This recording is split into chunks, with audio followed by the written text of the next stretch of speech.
America में राष्ट्रपति चुनाव को एक हफ्ता हो चुका है। डेमोक्रेट जो बाइडेन विजेता हैं, लेकिन चुनाव हार चुके राष्ट्रपति डोनाल्ड ट्रंप के अड़ियल रवैये की वजह से अमेरिका में आने वाले दिनों में काफ़ी उठापटक की आशंका है।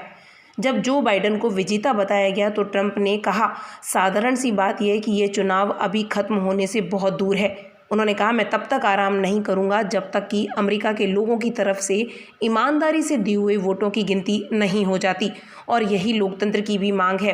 अमेरिकी राजनीति में उथल फुथल जारी है। डेमोक्रेट जो बाइडेन ने कहा, ट्रांजिशन की प्रक्रिया शुरू हो चुकी है। उनका यह बयान ऐसे समय में आया है जब रिपब्लिकन राष्ट्रपति डोनाल्ड ट्रंप ने हार मानने से इनकार कर दिया है।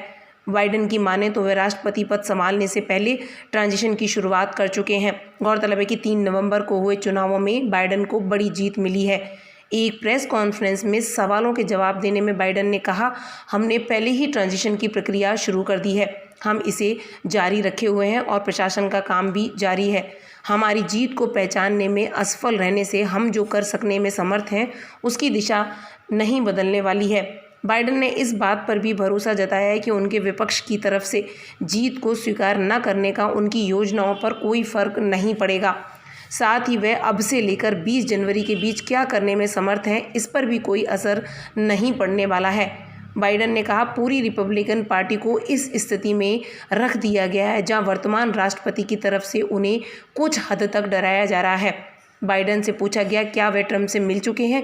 इस पर उन्होंने जवाब दिया, मिस्टर प्रेसिडेंट, मैं आपसे मिलने और आपसे बात करने की तरफ देख रहा हूं। गौरतलब है कि राइटर इप्सोस के नेशनल ओपिनियन सर्वे में लगभग 79% अमरीकी वयस्कों का मानना है कि बिडेन ने व्हाइट हाउस जीत लिया है। राइटर इप्सोस पोल पूरे संयुक्त राज्य अमेरिका में आयोजित किया गया। सर्वे में 72% लोगों ने माना कि चुनाव में हारने वाले को अपनी हार स्वीकार करनी चाहिए। 60% को लगता है कि ट्रंप का कार्यकाल जनवरी में समाप्त हो जाएगा और सत्ता का शांतिपूर्ण परिवर्तन होगा। गौरतलब है कि ट्रंप हार को स्वीकार नहीं कर रहे हैं। इससे वे कई चुनौतियों का सामना कर सकते हैं।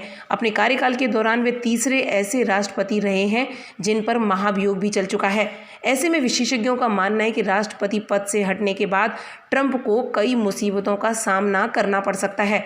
ट्रंप के कार्यकाल में हुए कथित घोटालों की जांच से पता चलता है कि उन्हें राष्ट्रपति पद से हटने के बाद आपराधिक कार्रवाई के अलावा वित्तीय हालात का भी सामना करना पड़ सकता है। कुछ विशेषज्ञों ने कहा कि राष्ट्रपति पद पर रहते हुए ट्रंप पर आपराधिक मुकदमा नहीं चलाया जा सकता, लेकिन पद से हटने के बाद डोनाल्ड ट्रंप जेल भी जा सकते हैं।